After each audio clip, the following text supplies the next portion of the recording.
प्रिय भाई बहनों, आज की कक्षा में आप लोगों का स्वागत है। इसके पूर्व की कक्षा में हम लोगों ने प्रेजेंट कॉन्टिन्यूअस, पास्ट कॉन्टिन्यूअस और फ्यूचर कॉन्टिन्यूअस टेंस के जो शब्दों का अनुक्रम है, सीक्वेंस ऑफ वर्ड्स है या योग है कि कंस्ट्रक्शन है, उसके बारे में विस्तार से अध्ययन किया था। हेल्पिंग वर्ब कौन सा प्रयोग होगा, मुख्य क्रिया की कौन से फॉर्म का प्रयोग होगा, इसके बारे में हम लोगों ने देखा था। आज हम लोग present perfect tense, past perfect tense और फ्यूचर परफेक्ट टेंस के बारे में अध्ययन करेंगे। तो आइए देखते हैं। प्रेजेंट परफेक्ट टेंस, इस काल के वाक्यों में वर्तमान काल में किसी कार्य का पूर्ण होना पाया जाता है। हिंदी की बात करें तो वाक्यों के अंत में चुका है, चुके हैं, चुकी हैं अथवा या है, ये है, यह आता है। जो हेल्पिंग वर्ब अर्थात सहायक क्रिया प्रयुक्त होती है वो होती है हैज अथवा हैव। सिंगुलर सब्जेक्ट के साथ हैज़ का प्रयोग किया जाता है, जबकि प्लूरल सब्जेक्ट के साथ हैव का प्रयोग किया जाता है। मुख्य क्रिया के अर्थात मेन वर्ब के वर्ब थर्ड का प्रयोग किया जाता है। मुख्य क्रिया के वर्ब थर्ड का प्रयोग किया जाता है।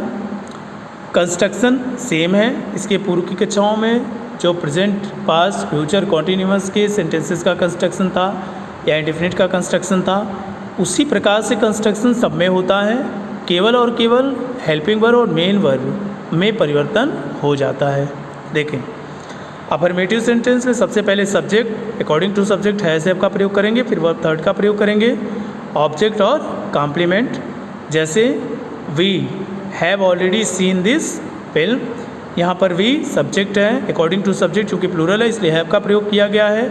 ऑलरेडी एडवर्ब है, वर्ब से पहले प्रयुक्त हुआ है। Seen, see saw seen, verb की थर्ड फॉर्म का प्रयोग। Object this film, we have already seen this film, हम इस फिल्म को पहले ही देख चुके हैं। सेंटेंस नेगेटिव है तो सबसे पहले सब्जेक्ट, फिर हैज़ हैव का प्रयोग, फिर नॉट, फिर वर्ब थर्ड, फिर ऑब्जेक्ट, फिर कॉम्प्लीमेंट। जैसे she has not yet arrived here, she subject है, अकॉर्डिंग टू सब्जेक्ट हैज़ का प्रयोग, नॉट का प्रयोग चूँकि नेगेटिव है, येट एडवर्ब है, अराइव्ड, अराइव का third form arrived, here means यहाँ, adverb of place. She had not yet arrived here, वह अभी भी यहाँ नहीं पहुँचा है, पहुँची है। इंट्रोगेटिव सेंटेंस, इंट्रोगेटिव सेंटेंस है तो हैज़ हैव का प्रयोग सर्वप्रथम करते हैं, फिर सब्जेक्ट, फिर वर्ब थर्ड, फिर ऑब्जेक्ट और फिर कॉम्प्लीमेंट। अगर हिंदी वाक्यों की बात करें तो ये जो कंस्ट्रक्शन है ये उन वाक्यों का है जिनमें जो वाक्य क्या शब्द से आरंभ होते हैं।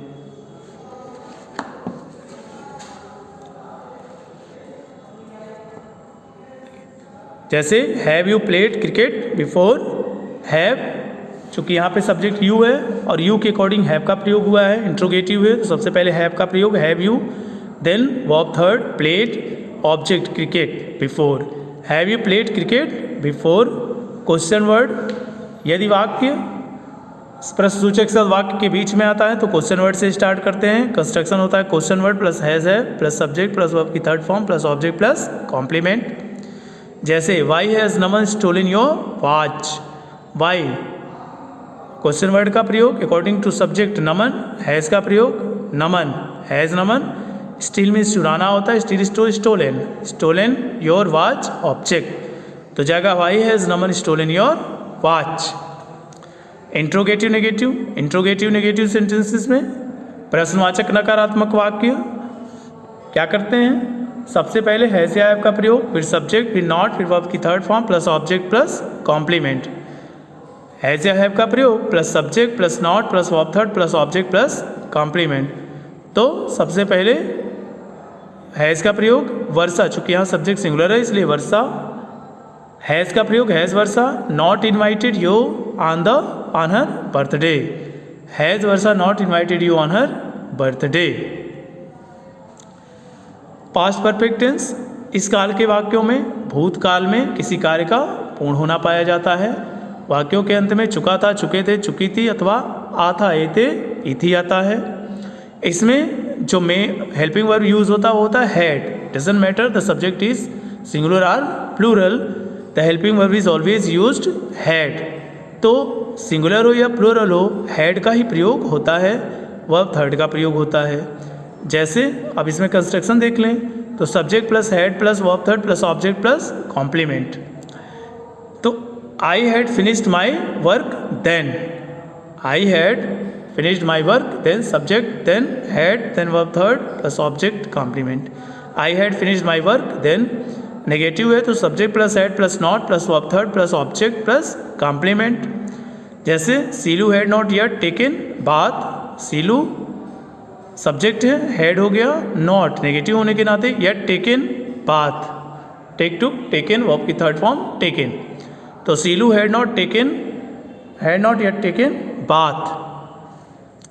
इंट्रोगेटिव है तो इंट्रोगेटिव का एक स्ट्रक्चर होता है, जब हम हेल्पिंग वर्ब से स्टार्ट करते हैं तो had plus subject plus verb third plus object plus complement.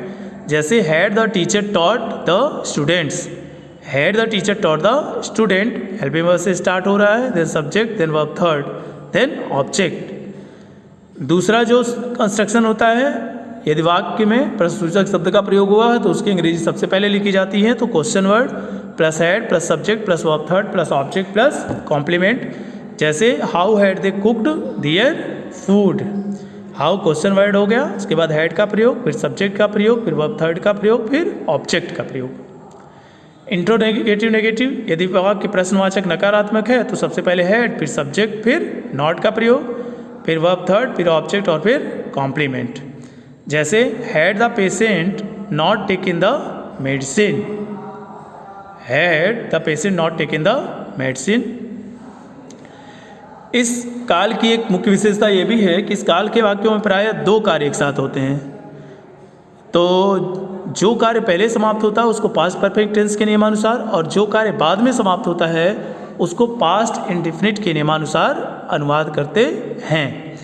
English सब सेंटेंसेस में अगर स्ट्रक्चर कंस्ट्रक्शन की बात करें, वर्ड शब्दों के अनुक्रम की बात करें, तो यदि बिफोर शब्द का प्रयोग हुआ है तो उसके पहले का भाग पास्ट परफेक्ट टेंस के नियमानुसार बनता है, और बाद का जो पार्ट होता है वो पास्ट इंडेफिनिट टेंस के नियमानुसार होता है। अर्थात यदि वाक्य में बिफोर शब्द का प्रयोग हुआ है तो जो पहला पार्ट है वो पास्ट परफेक्ट टेंस के नियमानुसार, अर्थात subject plus verb third, subject plus head plus verb third का प्रयोग, और बाद का जो है वो सब्जेक्ट प्लस वर्ब सेकेंड का प्रयोग। यह सेंटेंस में आफ्टर शब्द का प्रयोग हुआ है तो जो पहले का पार्ट होगा वो पास्ट इंडेफिनिट के नियमानुसार, और जो बाद का पार्ट होगा वो पास्ट परफेक्ट के नियमानुसार। तीसरा जो कंस्ट्रक्शन है, यदि व्हेन शब्द का प्रयोग हुआ है, यदि व्हेन शब्द का प्रयोग हुआ है तो व्हेन शब्द से आरंभ होने वाला जो वाक्य होता है यह पास्ट इंडेफिनिट के नियमानुसार, और जो शेष भाग होता है, दूसरा भाग होता है, उसको पास्ट परफेक्ट के नियमानुसार रखते हैं, करते हैं। जैसे the match has started before he reach the ground, यहाँ पर बिफोर शब्द का प्रयोग हुआ है तो जो पहला पार्ट है वो पास्ट परफेक्ट अर्थात हैड प्लस वर्ब थर्ड के नियमानुसार, और जो बाद का पार्ट है सब्जेक्ट प्लस वर्ब सेकेंड का प्रयोग, वी रीच्ड। आफ्टर शब्द का प्रयोग है तो जो पहला पार्ट है वो पास्ट इंडेफिनिट के नियमानुसार, अर्थात सब्जेक्ट प्लस वर्ब सेकेंड, सिंग सैंग, संग सैंग का प्रयोग हुआ है, वर्ब सेकेंड का प्रयोग हुआ है, और जो बाद का पार्ट है उसमें हैड प्लस वर्ब थर्ड अर्थात पास्ट परफेक्ट टेंस का प्रयोग हुआ है। व्हेन वाले वाक्य पास्ट इंडेफिनिट के नियमानुसार, जैसे when we reached subject plus verb second, we reach the school, जब हम विद्यालय पहुँचे, द बेल हैड रंग तो घंटी बज चुकी, यहाँ पर सब्जेक्ट प्लस वर्ब थर्ड का प्रयोग किया गया है।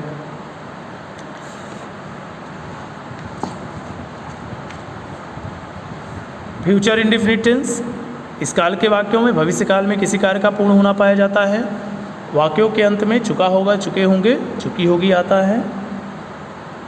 अब इसमें शब्दों का अनुक्रम, हेल्पिंग वर्ब और मेन वर्ब के बारे में समझते हैं। शब्दों का अनुक्रम सेम होता है, केवल हेल्पिंग वर्ब और मेन वर्ब में डिफरेंस होता है, अंतर होता है।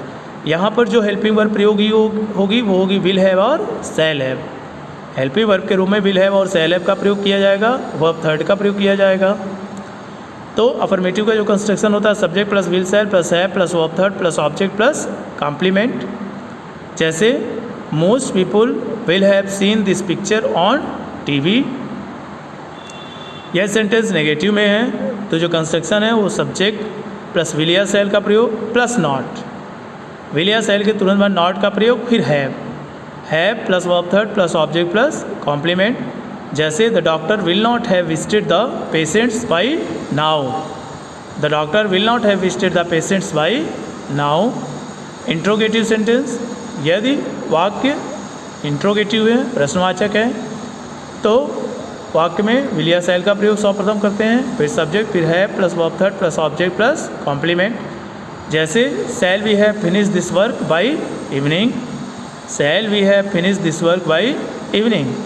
दूसरा जो कंस्ट्रक्शन होता है, अर्थात यदि प्रश्नसूचक शब्द का प्रयोग हुआ है तो क्वेश्चन वर्ड प्लस विल या shall plus subject plus have plus verb third plus object plus complement. जैसे where will he have arrived by tomorrow night.